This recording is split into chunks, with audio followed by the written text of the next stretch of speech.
కానీ అంత చిన్న క్యారెక్టర్ బాబు చేయాలంటే ఏదో ఒక స్పెషల్ ఇంట్రెస్ట్ ఆ క్యారెక్టర్లో ఉండాలి కదా. ఉంది మేడం. ఈ కథలో ఓ సీన్ లో మీరు పరిగెత్తుకొచ్చి హీరో గారిని గట్టిగా కౌగిలించుకుంటారు. ఆ హీరో క్యారెక్టర్ కి బాబు గారు కాకుండా వేరే ఇంకెవరైనా ఉంటే బాబు గారు పరువు ఏం కావాలి? మీరు ఇలాంటి ఫిట్టింగ్ ఏమైనా పెడితే మన పని అయిపోతుంది. You are too smart. Thank you. నేను మాట్లాడతాను. కంగ్రాచులేషన్స్ రాఖీ గారు. బాబు గారు మీ సినిమాలో యాక్ట్ చేయడానికి ఒప్పుకున్నారంటే మీరు చాలా లక్కీ. కనిష్క బాబు గారి కాంబినేషన్ లో ఇంతవరకు ఒక్క ఫ్లాప్ కూడా రాలేదు. Crazy combination. మార్కెట్లో మీ ప్రోడక్ట్ కి మంచి డిమాండ్ ఉంది. మొత్తానికి మంచి కాంబినేషన్ సెటప్ చేసి టేబుల్ ఫ్రాడ్ కొట్టేశారు. అన్ని పేజీల మీద సంతకం చేశారు. మొత్తం అయిపోయింది సార్. ఇదిగోండి మీ చెక్. సార్ అది మీకే.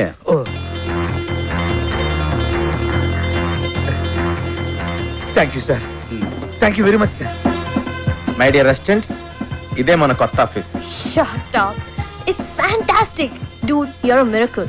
Without any experience, without any background, that kind of stars ni okay చేసి సినిమా డైరెక్ట్ చేస్తున్నావంటే really you're amazing. LV Prasad garu కాలంలో హీరోలు కథ ఓకే చేయాలంటే ఒక సంవత్సరం పట్టేది. ఒక సంవత్సరం షూటింగ్ చేసేవాడు. ఒక సంవత్సరం ఆడేది ఆ సినిమా. మరి ఇప్పుడు ఒక గంటలో కథ రాస్తున్నారు, 2 గంటల్లో ఓకే చేస్తున్నారు, 2 నెలల్లో షూటింగ్ చేస్తున్నారు, 2 రోజులు ఆడి వెళ్ళిపోతున్న సినిమా. ఎనీవే డైరెక్ట్ గా డైరెక్టర్ అయిపోయారు. Lucky fellow. సార్ ఆ రోజు ఆండలం తల్లి ప్రసాదం తినడం వల్లే సార్ ఈ సినిమా ఓకే అయింది. అంతా దేవుడిదయ్యా. సార్ ఈ పొట్టు పెట్టుకోండి సార్. రుద్రవేణ, నువ్వు హ్యాపీగా? మీకు సినిమా ఓకే అయితే నాకెందుకండి హ్యాపీ?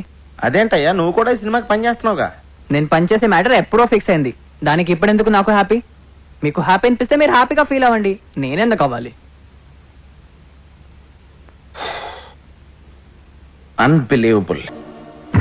అప్పల్ రాజు, మన సినిమా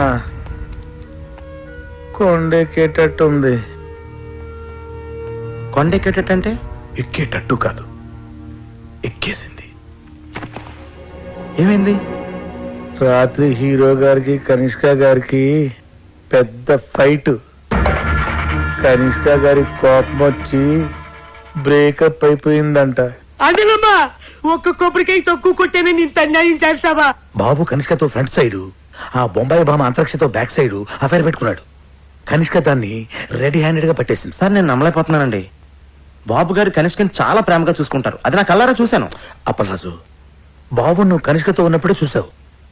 ఆడు వేరే వాళ్ళతో ఉన్నప్పుడు చూడలేదుగా. ఆడు 10 మందితో ఒకేసారి అఫైర్ నడపగలడు. అది వాడి కెపాసిటీ. పాపం కనిష్క పిచ్చిది కాబట్టి నమ్మేసింది. కనిష్క కెరియర్ సంగతి పక్కన పెట్టండి సార్. అప్పలరాజ్ కెరియర్ సంగతి ఇంకెక్కడ కెరీర్? వాళ్ళిద్దరు కొట్టుకున్నప్పుడే కొండెక్కింది. హలో రాఖీ గారు, అర్జెంట్ గా మనం కలవాలి. Cinema field advance only taking, no returning. అది తెలుసుకోలేదా మీకు?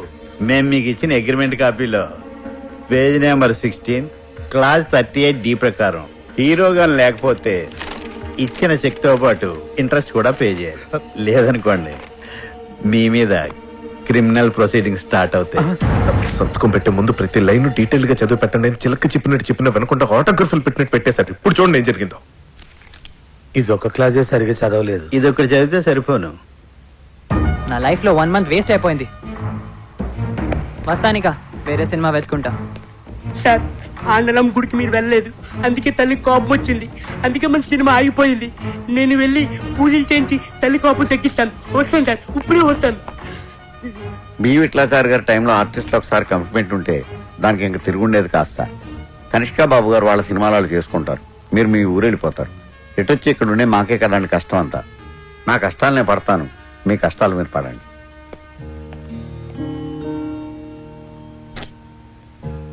నేను మా అమ్మ నాన్నలకు కూడా సినిమా ఓకే అని చెప్పేశాను. ఇప్పుడు తిరిగి వెనక్కి వెళ్ళిపోతే మా నాన్న దగ్గర నాకు ఇంక వాల్యూ ఉంటుంది. అలాగని ఇక్కడే ఉండిపోవాలంటే ఏం చేయను, ఎలా చేయను? నాకు అవకాశం లేక ఛాన్స్ దొరికినప్పుడే నేను చాలా కాన్ఫిడెంట్గా ఉన్నాను కృష్ణ.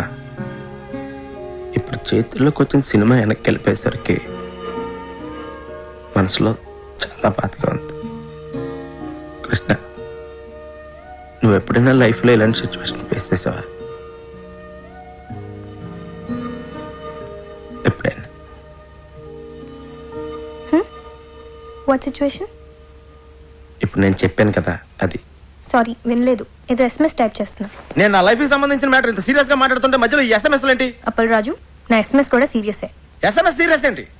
అవును, సీరియస్ ఎస్ఎంఎస్. అయినా what you think yeah? World నీకు ఒకటికి ప్రాబ్లమ్స్ ఉన్నాయి అనుకుంటున్నావా? Don't be so selfish.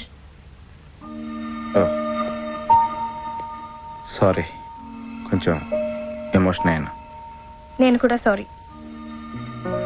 Okay. Yeah.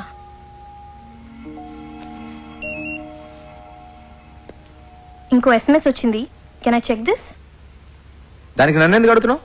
Because you getting serious Appal Raju. నువ్వు ప్రతి ఎస్ఎంఎస్ నాకు చెప్పే చూసుకుంటున్నావా? Don't be silly.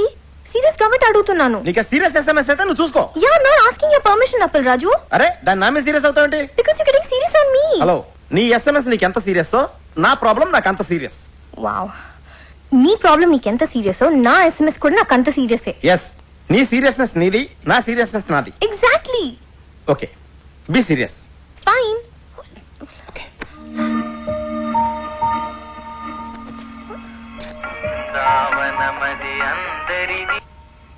Hello. Appalaraju, చెప్పండి. మన సినిమాలో బాబు గారికి బదులు కేటీని సెట్ చేశా. కేటీ ఎవరు? అదేనయ్యా, మన రెబల్ స్టార్ కేటీ రావు. కేటీ రావు గారు ఎందుకు చేస్తారండి? చెయ్యడు, కానీ మన కనిష్క సెటప్ చేసింది. ఎలా? మరి అదేనయ్యా ఫిట్టింగ్. కనిష్క బాబు గారు క్యాంప్ వదిలేసాక కేటీ క్యాంపే కదా. ఇదిగో, కనిష్క ఆల్రెడీ మ్యాటర్ అంతా కేటీకి చెప్పేసింది. నువ్వు అర్జెంట్ గా వెళ్ళి కేటీ కథ చెప్పి. ఓం నమః శివాయ.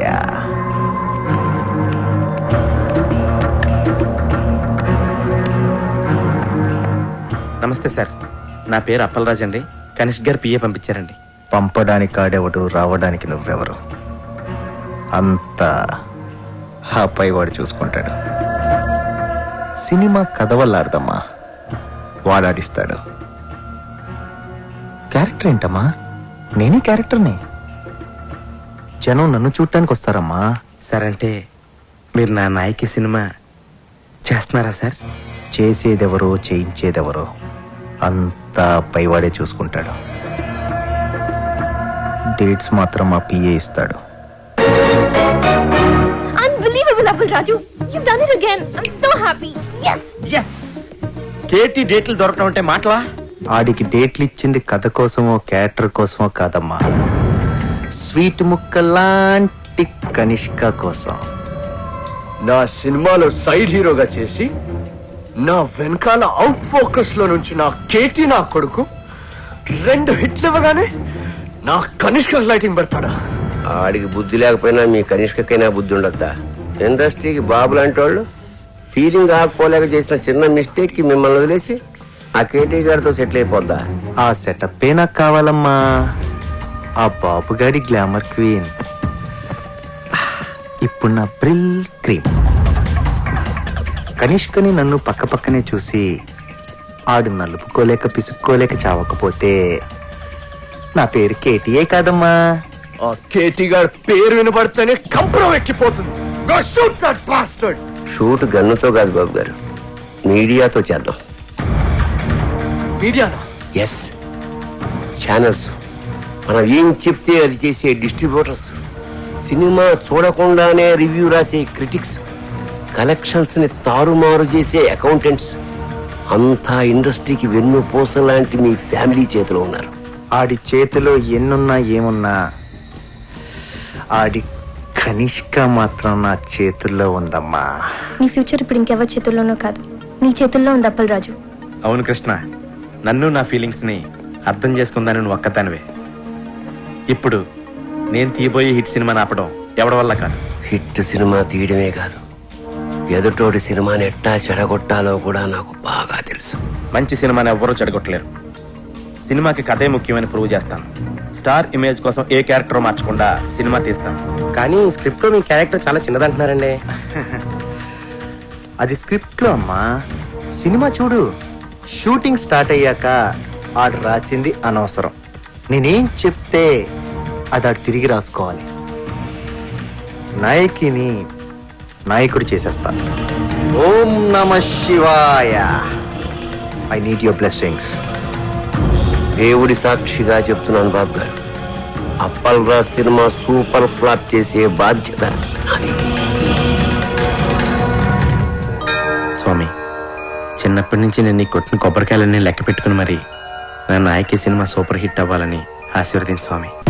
ఆ డేటాబేస్ కంపెనీ వాడికి అడిచిన చెక్కు ఇంట్రెస్ట్ తో సహా మొత్తం బ్యాక్ చేశాను. అదేంటండి, మెగామాక్స్ కంపెనీతో మనం ఇప్పుడు సినిమా చేయట్లేదా? ఆడికి 70% ఓవర్సీస్ షేర్ కావాలంట. పైగా ఎప్పుడు ఏ క్లాస్ పెడతాడు, ఎప్పుడు ఏ క్లాస్ పెడతాడు. మరి ఇప్పుడు మన సినిమాకి ఫైనాన్స్ ఎవరు చేస్తారు సార్? ఆల్రెడీ ఇంకోటి సెటప్ చేశా. వాడికి 30% ఓవర్సీస్ షేర్ ఇస్తే చాలు. ఆయనదే కంపెనీ సార్? కంపెనీ కాదు, అడ్డ. పేరు శ్రీశైలం అన్న. పెద్ద రౌడీ. రౌడీయా? రౌడీ మన సినిమాకి ఫైనాన్స్ చేయడం ఏంటి సార్?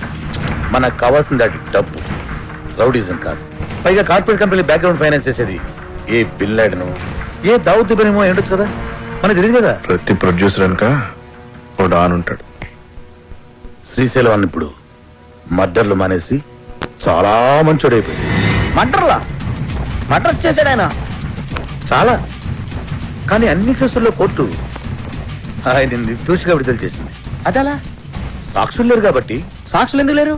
సాక్షులను కూడా చంపేశాడు.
ఇవాళ కూడా ఎవరు రాలేదరా? ఎవడు రాలేదురా? అదే నేను లేపేనికి ఎవరు రాలే. నన్ను లేపనికి రాకపోతే నీకు డిసప్పాయింట్మెంట్ ఏందిరా? అరే నిన్ను లేపేనికి ఎవరు రాకుండా నా డ్యూటీ ఎందుకన్నా? నేనేమన్నా బేకారీగా అన్నావు లాగన్నా?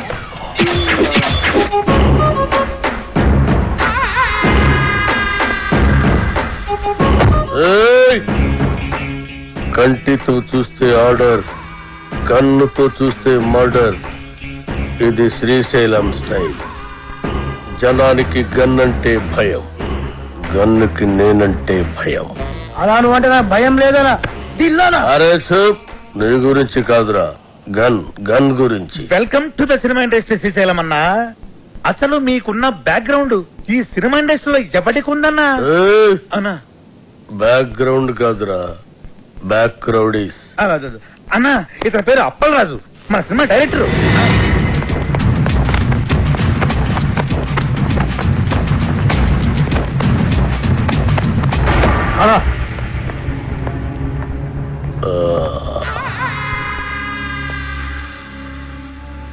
మొదటి సినిమా ఎలాగా పెట్టావన్నా? నేను మొట్టమొదట మర్డర్ చేసినప్పుడు సిన్సియారిటీ నీ కళ్ళలో కనిపిస్తుంది.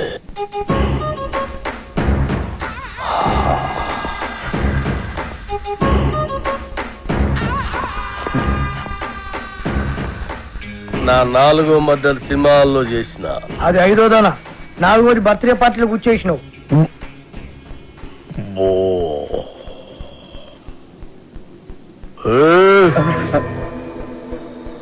కూకోమని కూడా అన్న చెప్పాలా? కూకోరి.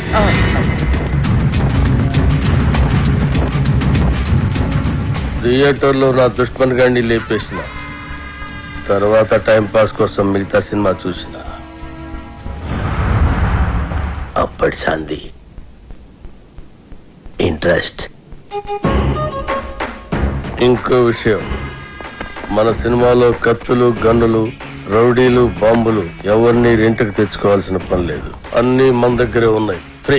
సార్ మనది అలాంటి సినిమా కాదు సార్. మంచి ఫీల్, ఎమోషన్, సెంటిమెంట్ ఉన్న గొప్ప ట్రాజడీ సినిమా సార్. కన్ను తడిస్తే సెంటిమెంట్, దెబ్బ తగిలితే ఆయింట్మెంట్.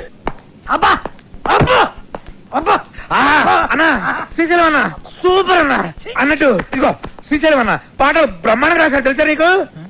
ఏంటి ఆలోచిస్తున్నావు? మన సినిమాలో పాటలన్నీ అన్నతో రాయిద్దానేగా. రాయిద్దామంటే కాన్పైన కొడతా అన్న ఫైనాన్స్ చేసేదే పాటలు ఆయనకి అన్న ఆర్డర్ ఇది గుర్తేస్తా.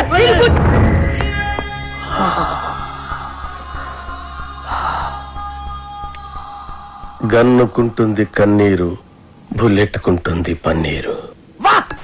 అన్నా వా అన్నా శ్రీశైలం అన్న నీలాంటి ఒక మహాకవి మా సినిమాకి ఫైనాన్స్ ఇవ్వటం నిజంగా మా అదృష్టం అన్నా. రాజు అవును మన అదృష్టం. సినిమాలో నా పాటలు పెట్టుకుంటే గన్నుకు బదులు పెన్నుంటుంది, లేదంటే మీ అందరి తలల్లో బుల్లెట్ ఉంటుంది.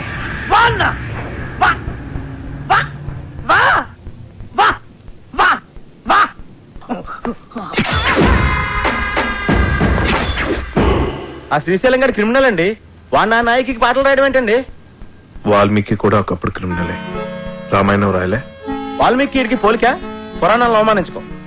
గుల్జర్ కూడా ఒకప్పుడు జేబు దొంగ రైటర్ అయ్యాడు కదా. గుల్జార్ చెబుతాంగ ఎవరు చెప్పండి నీకు? తెలుసు. Shall I check it on the net? Net లో ఉండదు. నెట్ లో అన్ని ఉంటాయి. ఉండవు. నెట్ లో లేని ఇన్ఫర్మేషన్ కూడా నీ దగ్గర ఉంటుందంటావు. ఉండదు.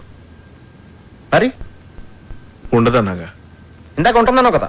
ఉండదు అన్నాను. Shut up! What is this confusion? Are you trying to say that it's not on the net and you know it, or it is on the net and you don't know it, or you are on the net or the net is on you? అబ్బా అప్పలరాజు అర్థం చేసుకోండి. శ్రీశైలం అన్న మనం పాటలు రాయమన్నందుకే ఆవిడ మనకు finance ఇస్తున్నాడు. ఆవిడ పాటలు మనకు వద్దంటే కత్తితో కాదు గన్నుతో గొంతు వస్తాడు. అలాంటి దగ్గర ఫైనాన్స్ ఎందుకు తీసుకున్నారు సార్? ఇప్పుడు కాదంటే వాడు మళ్ళీ మర్డర్స్ మొదలు పెడతాడు. అంటే ఇప్పుడు నేను ఆడికి భయపడి చచ్చినట్టు ఆడు ఏమి రాస్తే ఆ పాటలు నా సినిమాలో పెట్టుకోవాలా? అసలు ఆడికి పాటలకి సంబంధం ఏంటండి? లిరిక్స్ స్పెల్లింగ్ తెలుసు ఆడికి? పాటలు ఎవరంటారయ్యా, మ్యూజిక్ వింటారు అంతే. నీకు కావాల్సిన మ్యూజిక్ నువ్వు కొట్టించుకో, వాడికి కావాల్సిన లిరిక్ వాడు లిరుక్కుంటాడు. కాదు గీదు అంటే నీకు ఈ సినిమా ఉండదు, నాకు ఈ గొంతు ఉండదు. పుష్ప అదా నీతో సినిమాలు ప్లాన్ చేయడం కంటే డబ్బింగ్ సినిమాలు చేసుకుంటే బెటర్. మిమ్మల్ని ఎడ్యుకేట్ చేయడం నా వల్ల కాదే. అంతా అయిపోయింది కృష్ణ. ఇప్పుడు ఆ శ్రీశైలం గాడు పాటలు పెన్న పెట్టి రాయడు, నాకు గన్న పెట్టి రాస్తాడు. అవి బాగున్నా బాగుపోయినా మనం పెట్టుకోవాలి.